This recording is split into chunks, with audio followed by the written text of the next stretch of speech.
안녕하세요. 성경 66권에 담긴 하나님의 사랑을 전하는 채널 하늘 우체통의 매일 성경 팟캐스트입니다. 12월의 첫날 스가랴 말씀으로 새롭게 하루를 시작합니다. 와, 스가랴 말씀. 요한계시록처럼 환상이 많아서 평소에 많이 어려워하던 성경인데 너무 기대가 되네요. 맞아요. 오늘 묵상글에서도 보니까 스가랴서를 구약의 요한계시록이라고 부르더라고요. 이 별명부터가 뭔가 좀 심상치 않은데 그냥 환상이 많다는 것 말고 이 두 책을 같이 놓고 볼 때 어떤 특별한 연결점이 있는 건가요? 그거 아주 중요한 질문이세요. 이게 단순히 이미지가 비슷해서가 아니고요.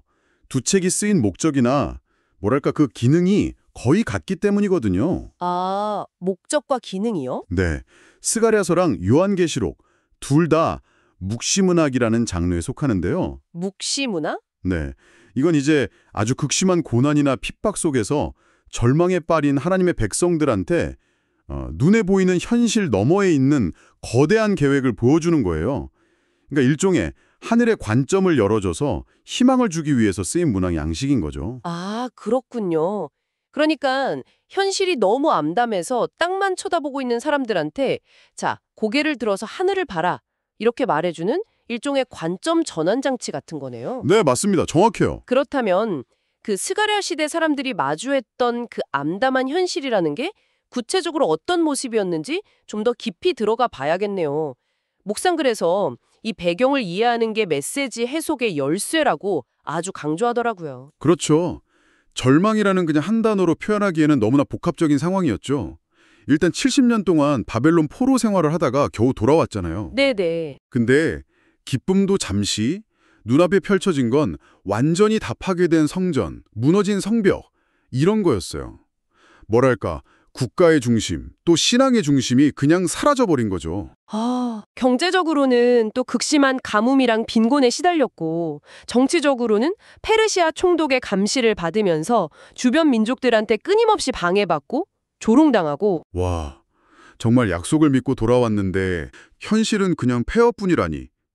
선지자들이 말했던 그 회복과 영광은 도대체 어디 있는 거냐? 이런 회의감이 들 수밖에 없었겠네요. 맞아요. 바로 그 지점에서 가장 근본적인 신앙의 질문이 터져 나오는 겁니다. 하나님, 정말 우리랑 함께 계시는 건가요? 이 모든 상황을 보고는 계세요? 하나님의 통치가 과연 작동하고 있기는 한 건가요? 스가랴서는 바로 이 뼈아픈 질문에 대한 하나님의 응답인 거고요.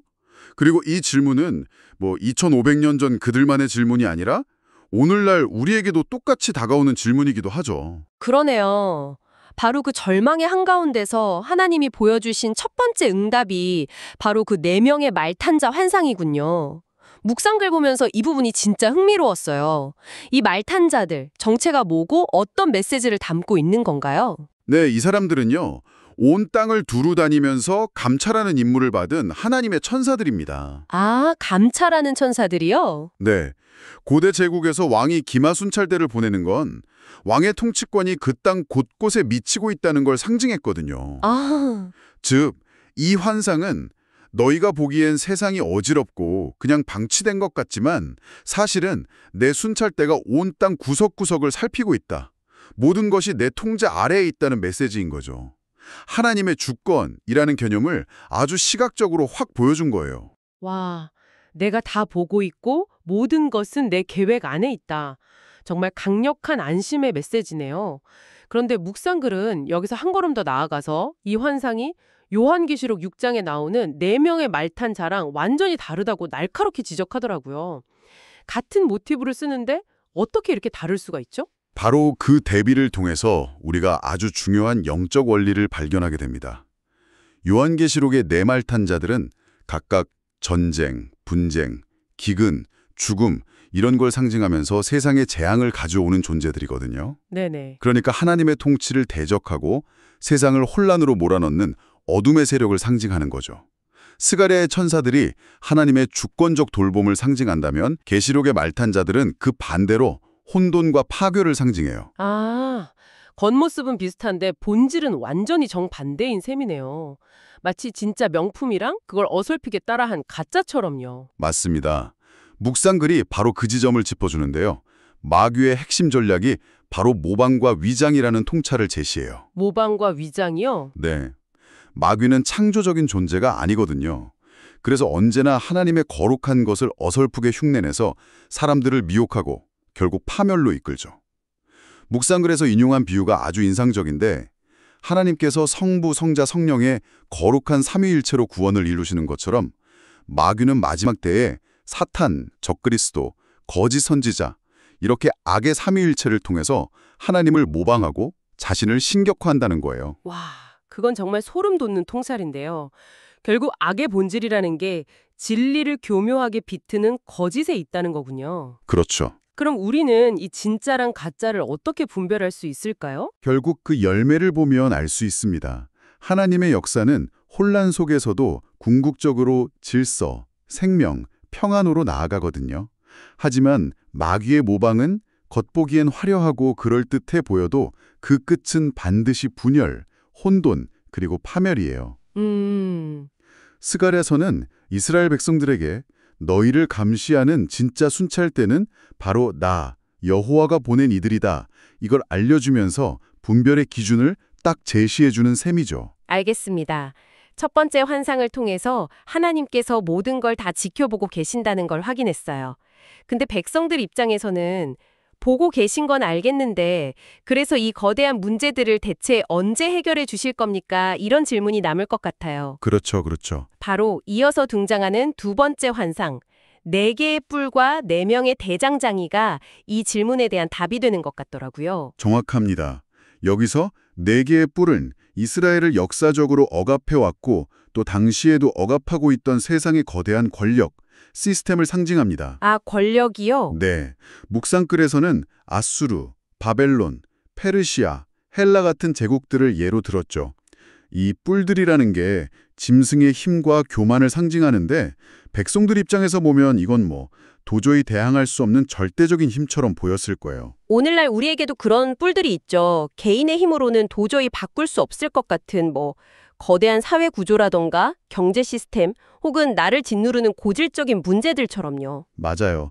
바로 그런 것들이죠. 그런데 하나님은 이 막강해 보이는 뿔들을 어떻게 다루시나요? 놀랍게도 군대가 아니라 4명의 대장장이를 보내십니다. 대장장이요? 네, 이 환상이 주는 메시지가 정말 강력해요.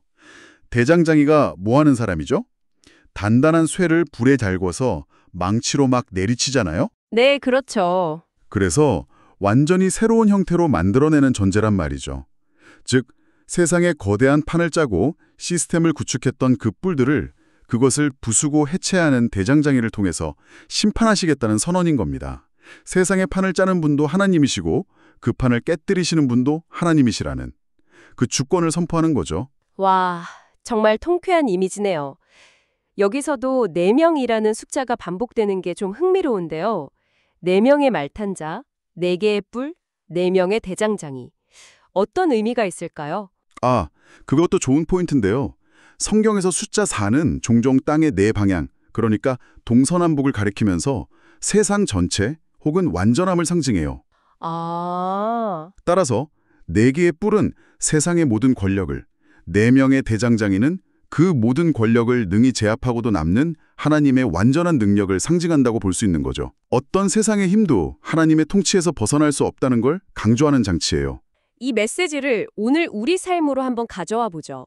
묵상글에서 AI의 급격한 발전 같은 시대적 변화를 예로 들었더라고요. 네네. 이런 거대한 변화 앞에서 사람들이 일자리를 잃을까, 세상의 질서가 무너질까 두려워하잖아요. 이런 불안감 자체가 우리 시대의 뿔처럼 느껴질 수도 있겠네요. 맞습니다. 하지만 스가랴의 환상은 우리에게 관점을 바꾸라고 말하는 거예요. 눈에 보이는 그 거대한 뿔들의 위세에 압도당하지 말라는 거죠. 왜냐하면 그 뿔들을 다루실 대장장이가 하나님의 손에 이미 준비되어 있기 때문입니다.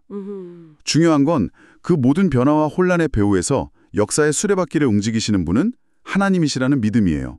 이 믿음이 있을 때 우리는 두려움의 노예가 되는 대신에 변화 속에서 하나님의 뜻을 구하면서 능동적으로 살아갈 수 있게 됩니다. 그렇다면 그 믿음 안에서 오늘 우리가 해야 할 구체적인 일은 뭘까요?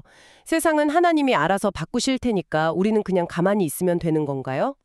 전혀 그렇지 않죠. 묵상글의 핵심이 바로 거기에 있습니다. 하나님의 주권적인 통치와 사랑을 믿는 사람의 삶은 깊은 안정감 속에서의 성실함으로 나타납니다. 안정감 속에서의 성실함? 네.